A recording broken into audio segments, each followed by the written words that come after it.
Show. I'm Christopher Romero, and today I'm going to talk to you guys about not drinking and driving, or not driving under the influence. So let's get started. Now this picture and laugh maybe and think like, hey, we don't drive beer cans, right? We don't drive beer cans, but this isn't a joke. The important part about this picture is its true meaning. And I've seen this too many times in real life. But instead of a beer can, it was a car.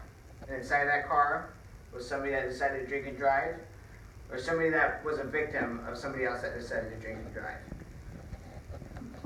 I've seen a lot of people die from driving under the influence while working at the coroner's office, both driving under the influence of alcohol or drugs. And if you decide to drink and drive, you can pay the ultimate price, both in monetary value and in the value of life. If you decide to drink and drive, what I'm going to talk to you guys about is that if you decide to drink and drive, you can kill somebody or be killed. You can get arrested, have to pay fines, lose your driver's license. But I'm also going to offer you alternatives so you don't have to drink and drive and get behind the wheel while you're drunk.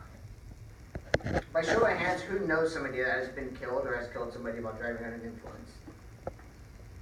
It's kind of a lot. More like half of you guys. I've seen the drastic outcomes that comes from driving under the influence so many times that I probably couldn't even count.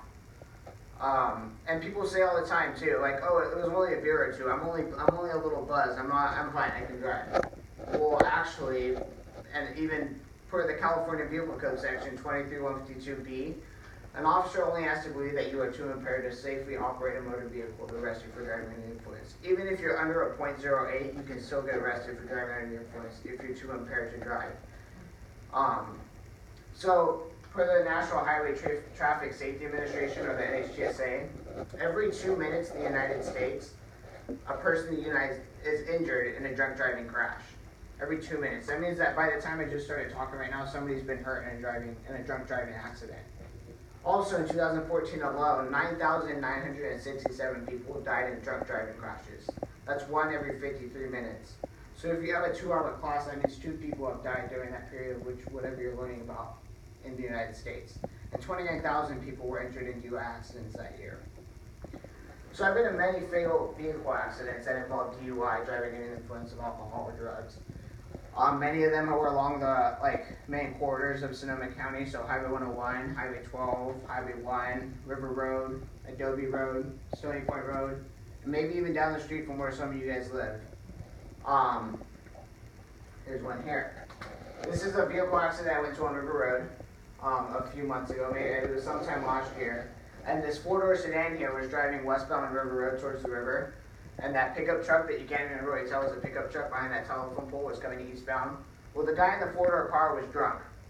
And so, because he was drunk, he went over the double yellow line and was going head on with his truck. Well, that truck, to get out of the way, decided to go right into his shoulder. Well, the guy that was drunk decided to go left into the other guy's shoulder.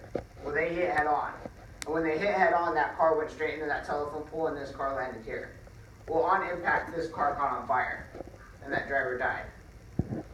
The other car, the pickup truck, the guy that didn't decide to drive drunk that day, he died on impact. And along with him inside of that car, his dog died. And then this is just another view of that vehicle accident. A story that I like to tell, especially when I go to the high school and talk to the high school students about what I do for work, is it was also sometime last summer. A car was driving down 101 southbound, coming through Windsor, and it was passing the Airport Boulevard exit where the movie theater is. And it was doing about 110 miles an hour.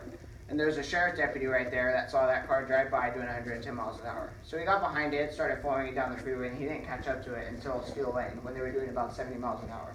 So if you guys know the area very well, Airport Boulevard to Steel Lane, that's quite a distance to drive before you catch up to somebody. So they were flying. So when he gets behind them at Steel Lane and they're doing 70 miles an hour, he goes to pull them over and lights them up. Well, they take off again doing 110 miles an hour southbound on 101 through Santa Rosa. Well, they get to the Hearn or Corby off-ramp. If you guys know where that is, you get off the freeway and the Corby Auto Road right there if you turn left. Well, that turn is like a 90-degree turn, but it's curved. And so you're only supposed to really do 30 miles an hour on that turn to safely maneuver it. And this car, the driver was drunk and had 2 other people with her. The driver took that off-ramp doing 60 miles an hour.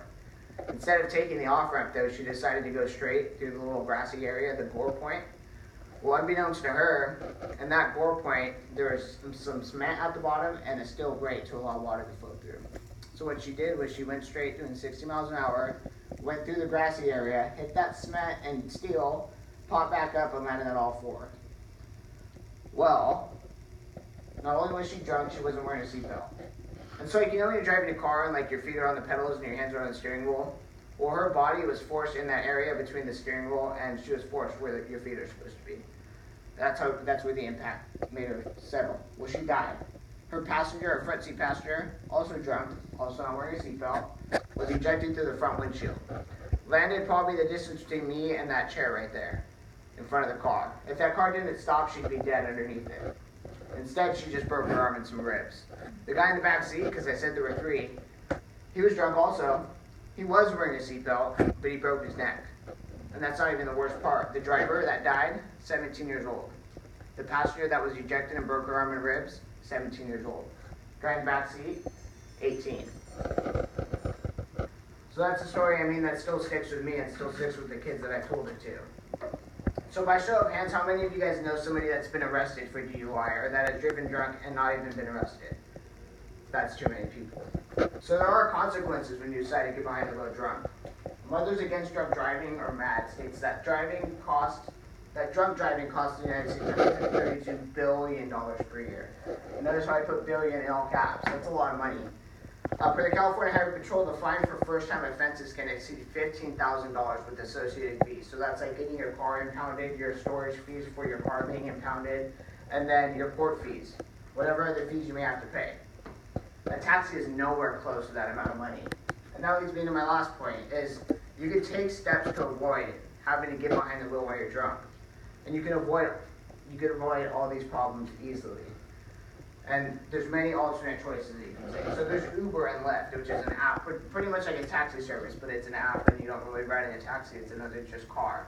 And then here's some taxi services that are local here in Sonoma County. And even with phone numbers that you can remember if you're hammered drunk. Look at this one, 333-3333. I'm pretty sure you'll be able to remember that. And then designate a sober designated driver. Some people, like, you go to a party or something and you bring somebody with you that says they're going to be DD, and then they end up drinking, and now you're like, oh, somebody has to drive, and now you're screwed. Designate somebody that's going to remain sober, or that's probably not even going to come with you, so you can just call them when you're ready and have them come pick you up. So as you can see, DUI is not worth the many possible outcomes that may happen. Death, jail, fines, murder or manslaughter, losing your driver's license. I don't want to have to show up to a scene and put one of your guys' bodies in a body bag and take you to the coroner's office. That's not what I want. So don't become a statistic. Next time you're out and about and you're drunk, remember you can hail a cab or phone a friend because you don't want yours or somebody else's life to end. Thank you.